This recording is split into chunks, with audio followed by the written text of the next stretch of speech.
Hello, welcome to another episode of the Ticket to Anywhere podcast.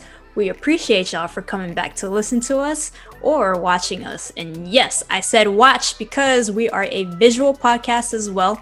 So check us out on our YouTube channel, Ticket Number 2 Anywhere Podcast.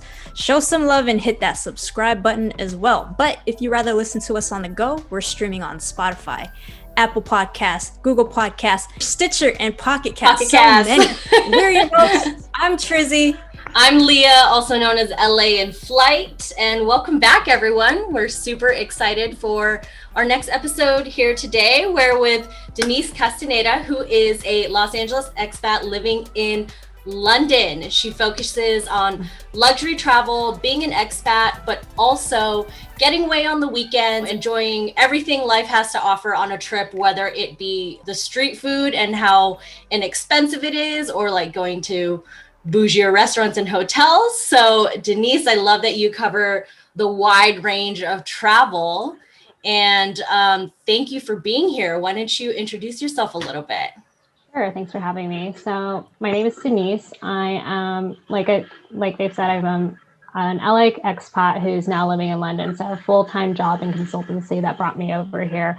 How long has it been? Like in 2017. So it's been a while since I kind of moved over here. So a lot of that's kind of keeps me busy a lot during the day. But I've actually gotten a little bit more involved from an Instagram perspective, and really kind of started off using it to kind of share my travels, share kind of what my life's been like since I moved over here. And it's kind of expanded a little bit more into a blog that I started last year to kind of share more travel tips, things to do, and kind of just what I get up to, both like on the weekends, and taking as much advantage of my full-time paid vacation days as much as possible, because that's always very important to take. And I think that's the one thing that has been so different moving over here too, is that there's your time off is really respected as time off, which I think is great. So it allows me to be able to kind of like see the world as I want to see it. So that's awesome. I love that. That's awesome. Can you tell us a little more about the process that you went through in order to get sponsored to work in London? Yeah.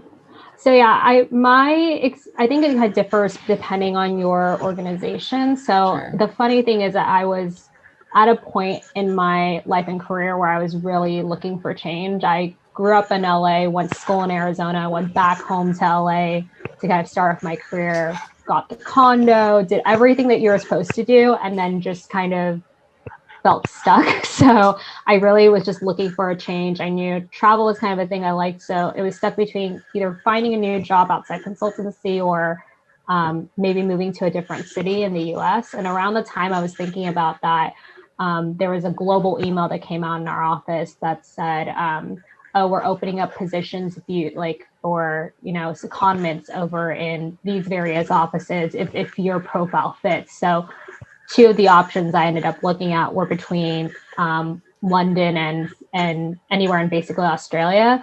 So it was like, it kind of fell into my lap really like right when I was just thinking about I needed a big change. And I kind of had this inkling thing. I was like, I think this is really it. Like, I think this is what I was kind of meant to do. So I was pretty lucky that my company had a process where I interviewed for the new office, kind of got my space over there, and they're basically sponsoring me. Nice. I'm pretty lucky in that sense. I know for other people, it is difficult to get that sponsorship over in the UK just because they're quite strict on their visa conditions. So if people are moving to London, I'd say the easiest way you want to do that is either one, if you're a student, that makes it a bit easier because then you're able to get, well, I guess in non-pandemic times, like a student visa is usually it, or it would be kind of through the tier 2, like the profession. I don't know what they're calling it now because they're changing the term next year, but it's basically like the workers visa, which is basically what people go on. So, but yeah, I started off with like a 2-year stint, then extended it for another 3, and then that ends, I think, towards the end of next year. So we'll kind of see what happens. There's potential opportunity for them to extend me, but I'm not sure, just depending on the visa laws at this point. And then we'll kind of see who knows where I'll end up being. So, but I do. Who knows love if you it even here. want to come back to America? Yeah. That's a topic for a completely different podcast. Yeah. 100%. What is the one thing that surprised you the most when you like got to London? Anything. It could be anything. I think for me, especially being from LA, just how easily connected things were. And I think it's just because I used to just live out of my car a lot. Like obviously being in LA, we all know like it's massive traffic everywhere. And if I wasn't on a plane if I wasn't going to LAX to get on a plane to go to a client, I basically was just living in out of my car. Yes. Not like just to like get to different places, see people and stuff. So like I think for me for me the biggest thing was just kind of the public transport and having it be really easy to get to places. I mean, sometimes here the trains are like every city kind of has their thing. Like here, I get really teed off when like the trains are down for over the weekend for repairs. It's a slightly inconvenience, but at the same time, like my commute's so much better than what it used to be. Oh yeah. So. Oh, I bet. I mean, we have virtually like public transportation doesn't really exist in Los Angeles, unfortunately. Yeah, and unless you're so going from funny. Santa Monica to downtown, and that's it. But even then, like it's not even that great. Like I know I was talking to a friend of mine. He's also he's an Aussie expat over here who I met in LA because he's a good friend of mine, and he was saying I can't believe like when you used to leave from where I live, which apparently I found out I'm old neighbors with Trizzy. So from where kind of our area is and where he went to Santa Monica, for us to both meet in downtown LA was the same amount of time. And I was semi closer. So yeah. Right. You have to like live along the line. Yeah. Because LA is so massive. Yeah. A lot of the Brits over here when they talk about it, they're just like, yeah, like I was like, no, you have to drive there. There's no public transport. It doesn't exist. Right. But, right. There's not. Oh man. Well, have you visited London before actually moving there, or was that? Yeah. So I visited London with my family. So actually for our parents, what was it, their 30th wedding anniversary? So it was a couple years before I actually moved out. It was my mom's first time in Europe. So we did a massive trip to Rome, to basically several places in Italy. So we went to like Rome, Florence, Venice, and then Milan, and then went to Paris for a week, and then London/Liverpool for about a week. So it was a pretty good long trip. Yeah. I like I said, I'm pretty blessed with like at least with the company I work with, I get decent days. But what I used to do is just clump it all together and then just I'm out for 3 weeks. And I'm going international because if I go international, no one's going to call me. Yeah. And that was the only reason that's basically what kind of started a lot of like my travels too. So yeah, we did go to London for a week and I really enjoyed kind of seeing the sights and stuff. The city is really cool. And there's like loads to do. Even living here now, I talk to a lot of my expat friends over here and there's never a shortage of things for us to do or to see. Right. So London is literally one of my favorite cities. I was there last year, right before Glastonbury. I spent like 6 days there and it was my second time. Yeah, it was so fun. I mean, I would have considered moving there a few years ago, but it didn't work out. So yeah, we're so lucky to get to be there. Yeah. That's wonderful. I love hearing all about it. No, I know what the best part of me getting to know you via social media and getting to chat with you and connect with you was the fact that you travel a bit differently from myself, who I consider myself like a super bougie backpacker, broke in some ways, rich in others. And then Trizzy is like a budget mid-level backpacker. And, you say that you're luxury travel, but you still like to enjoy the smaller things as well. So tell us a little bit about your travel style. Yeah, I think my travel style is pretty, I joke that it's kind of a little bougie on a budget, so to speak, too. So there's, for me, a lot of outside of my regular savings, I do save a good amount towards travel. Because for me, the experiences I get, visiting other countries, learning about other cultures, like I think the experiences are really what's worth it the most for me. So, and I'd say a lot of the times too, it's just, it doesn't always have to be like the most bougie thing or like the most expensive thing. But so like I've said, like, I guess, like you said before, like street food is definitely one of the things that like anywhere there's a place that I can go to like a hawker center, whatever that might be when I'm in Asia. I'm totally up there trying good food because dining is one of the best things I like to do when I travel. Food's really important for me because I think that's like a really important part of cultures as well. So it's definitely a mix where, it's about, I try to balance, if it's a nicer hotel, then, what are the local cuisines and stuff that I can eat? Or if I'm like, staying in an Airbnb, all right, let's go to like nicer restaurants, or what are the activities that are unique to go and see? And it's for me, it's very experiential in that sense. So, and I definitely, have to work with a budget being a millennial and also living in a very expensive city. It's not cheap to live in London.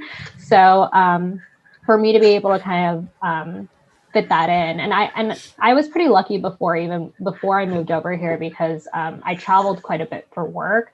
So a lot of times I would, if I was anywhere new, I would try to tag in an extra day just to even explore like a city. So if I went to Chicago for a training, I would tag an extra day or two just to explore and see stuff over there. When I was going to Vancouver for work, I actually have a godmother who lives over there. So I stayed with her for a weekend before I had to go up to a random mining site for work. So it's just one of those things of like, I think kind of that sense of like being a bit savvy on how I, save for miles, use kind of, smartly use credit cards to kind of, and hacking and that to kind of make travel affordable for me allows me then to have a lot more nicer experiences in other areas. So I definitely try to find a balance within that. Yes. That's good. Life is all about balance. No, that's exactly what people are looking for. They want to compare to others and be like, how am I doing this? How is Denise doing this? Yeah. So. No, it's good. It's a good move to tack on extra days when the company is somewhat paying for, Yeah, I mean, that's not happening now, but yeah.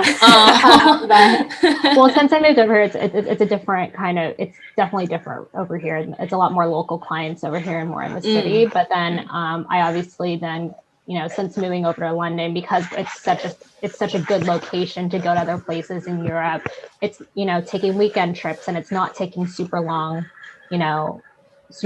trips where we're spending loads and loads of money, because sometimes I feel like if you're in a place for a long time, you're almost spending loads of money because you are trying to take advantage of just being there. I find that a lot sometimes I find that when I go to Asia, even though it's quite cheap, but the weekend trips over here, you then try to find ways to like make it affordable with like really cheap flights, which isn't always the best thing. I hate the budget airlines, but it's a means to end into what we need to be. So standing room only. Yeah. Yeah, I had a bad experience recently where I had to, because my luggage fit on the way over here, and then they're like, oh, you have to put it in. I was like, it fits on the way over here. And then they just charged me an extra €60 to bring my bag back. So I was just like, and at that point I was like, we're at the end of my trip. My bag has got to go home. Oh, right. Yeah. Yeah. Yep. I hate that. What are your resources? Like, how do you do your research for like activities, the food you eat? Everything. So I'm me being a PM by nature, I am the ultimate planner. So between me and a couple of good friends of mine who I've kind of made over here, there's kind of certain go-to people who are good at certain things, and I'm a little bit more of a broad stream of like, all right, restaurants, whatever that might be and stuff. So it's a little bit of looking on Instagram, looking on bloggers that I actually do, depending on. Google is just my best friend at this point. So, but a lot of things I'll always kind of check out is like TripAdvisor, Culture Trip, a couple of like basically Instagram too, just to see like if there's stuff kind of like things that are recent in the area. So if I'm a big museum nerd. So if there's like an interesting exhibition, like I would love to go and see it if I could fit it in. Yeah. Food wise, I'm usually kind of looking through like sites like Infatuation, Eater, obviously TripAdvisor is a big one as well, but also I have a lot of really good foodie friends, and the good thing for me is like having the network that I do over here and good kind of friends of expats. They love to travel too, so a lot of times it is word of mouth stuff as well, which I think is great because I actually have good friends. I've actually made good friends with some travel, like actual luxury travel advisors, and that's like what they do for a living. So Nice. but there are also individuals who will eat at the really nice restaurants, but also they know there's something local, even if it's cheap, they'll eat it because they know it's good. So like even getting insights from them of like they have to do these research for their clients, like they're just giving me that information for my own trips, which I think is great. Right. So. I feel like you can't have like the fancy food without having the local street food. Yeah. Like you have to go that way. I mean, if you eat street food your whole trip, that's one thing, because that's like what the locals do every day. They're not out going, you know, to fancy restaurants, but that's good that you balance it out and that you have that network to be able to provide you with all of that as well. Yeah. I definitely like to travel and kind of having that experience, like the local experience. So obviously like sightseeing and stuff is cool. Like I do like to see sites. I'm such an architecture nerd as well. You'll hear me talk about like museums and art and all that stuff because I actually had a minor in art history really randomly when I was at college. So those are things of like interest of mine. So for me, like I know some people aren't really into sightseeing. Some people are into like certain things on their trips. And I also do that too for my friends when we're on like these bigger group trips. And how do you cater to different people? Right. But I'm one of those people who like, I like everything. So I just kind of want to be able to see and do as much as I can, which is interesting because like now with COVID and stuff, like my trips are now a little bit different. My last trip that I went to Crete, I was at a resort and it was one of those, and we got a really great deal. I think it was off, what was that site? Voyage Privé. They do like really good deals. So it was one of those things I was like, great, it's affordable. It's going to be a 5-star resort and that's great. Yeah. But it was so different from my usual trips because I'm used to kind of being out and about and seeing stuff and really eating, like trying out different restaurants, things like that, versus everything was at the resort. But it was great because, in these times, like all I wanted was just like, one, just to get out of London, feel like I was away, but also it was like, I've been working really hard and like really late hours. And I just kind of wanted to relax. And it was the first holiday I think I've had in a while where I just didn't do much, and every day I was like, all right, today where am I relaxing at today? Where am I reading a book today? And that was like a completely different travel experience. So I was like, I didn't realize how much I would have liked it because I'm very much that individual who likes to be on the go and see everything. Yeah. So it was one of those. It was one of those things I was like, oh, I actually do kind of like this kind of trip. I can only imagine, especially if you're working hard. Like Trizzy and I are the same in that sense too. We're always go. Yeah. Like I like sightsee. Well, I sightsee all day and then I like party all night. And so I'm like, gotta wake up somehow in the morning. But I don't do the partying. I know. Yeah. She just goes all day. I was going to say, I know you touched on like traveling during COVID, but what's it like? I know I have a couple best friends out in London, so they've been telling me about the lockdowns and the new restrictions, new laws, but like when you're traveling to Crete, you said you were at Crete, Greece, right? Yeah, I was in Crete, in Greece. It was weird. I don't know how else to explain it. I think, I wasn't too nervous about it because I just know for myself, I did the things I could. So obviously having my mask, having like this thing that I carry around with me everywhere, my hand sanitizer, wipes, whatever that might be. And I think, the thing that's surprising is too, and I think that's an important thing is, and that, if you think from brand perspective and businesses, like what made me the most uncomfortable was actually the flight because it was a bunch of airlines and they were trying to fit lots of people in.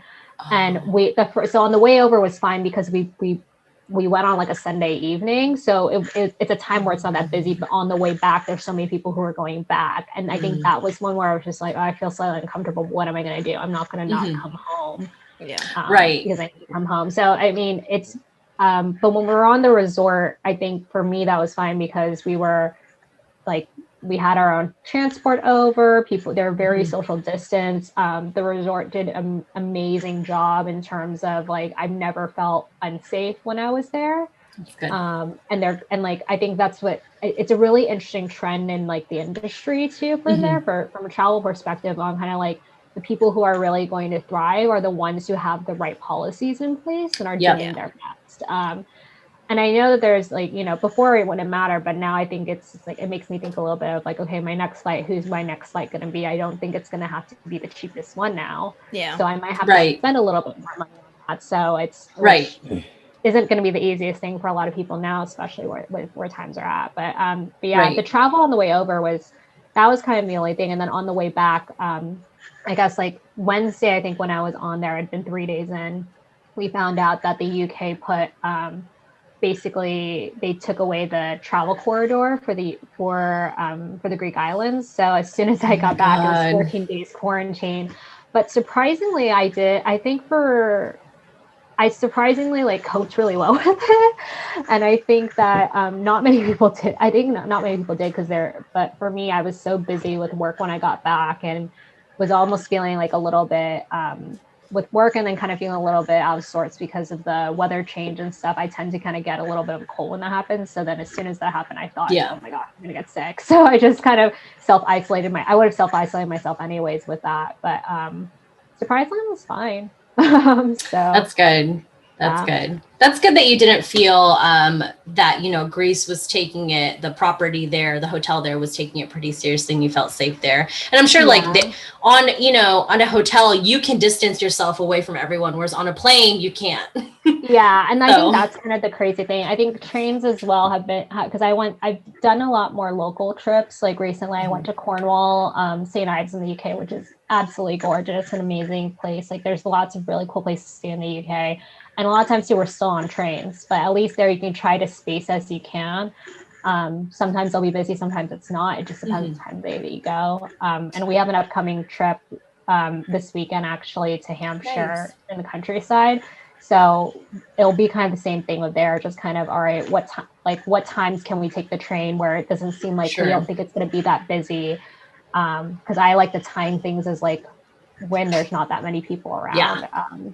Because I'm not the biggest fan of crowds. So like for me, I think we all are. I know we're all same. The first thing I'm thinking, like, how do we avoid people? How do we avoid crowds? That's probably my number one rule when I travel too, is like, I don't mind getting up early. My boyfriend's very used to now me being like, we got to get up early. And he's like, why? I was like, I cannot be in a place where it's too busy. And that was pre-COVID anyway. So I was like, this is just reinforcing. You're like, this is just me in my natural habits. That's great. See, it's coming to good use then, you being that way before then. Yeah. So I want to know, Denise, what is the bougiest trip you've ever been on personally? Oh gosh. I wouldn't say bougie, but my most expensive trip, I think it's Tromso. I'm trying to think of how much I spend. Because that one wasn't like the bougiest, but it was expensive because of the location. Yeah. So Tromso, Norway, actually it was like probably like it's almost a year now. So we went last year, a good group of friends of mine went last year. I wrote a blog about it too. We actually went for Arctic Pride. Bunch of good gay friends who I love and adore, and they were like, we want to go to Norway for Arctic Pride, do you want to go? And they know I'm a huge supporter too, so it's just one of the things I was like, yeah, that sounds like fun. And I was like, so what are we going to do when we're there?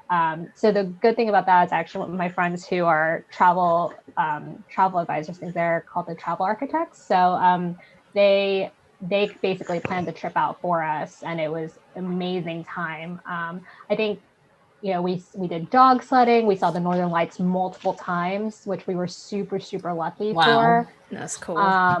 It was freezing, and being, a Filipino Californian girl, I was panicking, but it wasn't too bad.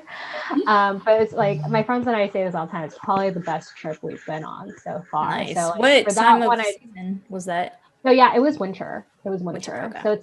So it's November time frame. So it's a good time to go because that's when the Northern Lights are good. But like, I think we were really lucky because 2 weekends before, the guide that we took said that, we just had to chase all night for it. And he drove them to Finland to go see. Oh my gosh. There to go see it. And like, we were on this beach really close by, not too far from from Tromso. And we were able to see it really early in the night. So it was just one of those. That's amazing. Yeah. So yeah, I'd say cost wise, that's probably Yeah. one of the bigger ones. I'd say Havar was also was a bougier trip. I went there for a friend's birthday, and we were at a resort, hired boat, was partying at the clubs and all that Nice. stuff. So Yeah. that definitely adds up quite a bit. And like it's up and a lot of my friends and I, we do like we indulge in like, you know, great food and stuff. And there were days where like, all right, what's the cheaper meal? But but yeah, I'd say like those are pretty up there. I was supposed to do a big trip to Bali this year, which was probably would have topped me over on one of my bougier trips because it was for the same friend's 40th birthday. Oh. But unfortunately, COVID canceled it. So maybe next year if it clears up, but we'll see. Yeah. I love that. Havar and Tromsø, both in Europe. Yeah, both in Europe. Yep. Yeah, I think right now it's time for the T2A Q2A, which is the Ticket to Anywhere quick to answer segment. Okay. And the first question is, why do you travel? Oh gosh. I travel to learn about other cultures, to eat, to kind of just see what's out there. And I think it's really kind of helped me a lot in being, you know, much more open-minded and empathetic person, though I do suffer from a little bit of RBF, so on a normal basis. So it wouldn't normally look like that. So. Awesome. Love that. So do you have a routine or ritual when you get to a new place or new city or new country? Probably when I arrive, well, figuring out where I have to go, like my lodging, unpacking my stuff. But usually I'm there. I'm basically trying to figure out. I'll sometimes we'll have like a light itinerary to say, all right, where am I going to next? And it's usually downloading the map too to make sure that I know where I'm going. So Google Maps is probably my best friend when it comes to all that. So. Absolutely. All right. So what has been your best travel purchase before or during a trip? This is going to make me sound so pretentious and I don't want to say No, just do it. You have to. So, when I went to Paris with my family, I bought a Chanel bag. Yes. that was kind of my treat to myself, because I kind of knew it was going to be cheaper for me to buy, being someone who's in the US, because you get the VAT back. And at the time I knew that they were going to put a price increase, and it was kind of my dream bag and like ultimate luxury thing that I wanted to have for a while. So I like made my family go with me to the Rue de Cambon store, and they just kind of like sat on the side while I was like while you were getting fed champagne while shopping for your bag, right? Yeah. But that's kind of like experience, right? That's the travel experience. Yeah. Yes, absolutely. Yeah, shopping in one of those stores. Yeah, absolutely. Yeah, I would say if you have to say what's the most expensive, that was probably Yes, there you go. Everything that comes afterwards are probably like experiences, probably more than anything else. So like a paragliding thing or something. I'm sure there's something. So. Of course. Oh, love it. Well, Denise, it was so wonderful chatting with you. Why don't you let everyone know where they can find you? Yeah, so you can find me on Instagram. My Instagram is it's Denise Cass, so ITSDENISECAS, because my last name's too long to actually have on Instagram. And then if you want to find my blog, it's denisecass.com. So no it's on that one, but. Perfect. We loved learning all about, you know, how you got sponsored to go work in London, being from LA, being from California, and letting us know how you travel and how I can aspire to buy Chanel bags whenever I'm in Paris. Yeah. It was a lot of saving for that. I'll just That is okay. It's worth every penny, every euro, every pound. Yeah. All right, everyone. Again, this has been another episode of Ticket to Anywhere with Denise Castaneda. Go ahead, find her on social media, connect with her. She has some wonderful imagery and great travel tips and travel guides. Ticket to Anywhere podcast. You can find us on Instagram, Facebook, Twitter, TikTok, and YouTube, the most important, where you can watch this. But where else are we streaming, Trizzy? Spotify, Apple Podcasts, Google Podcasts, Stitcher, and Pocket Cast. Check us out there. Thank you again, Denise. Until the next time, check us out. Take care. Thank y'all. you, Denise.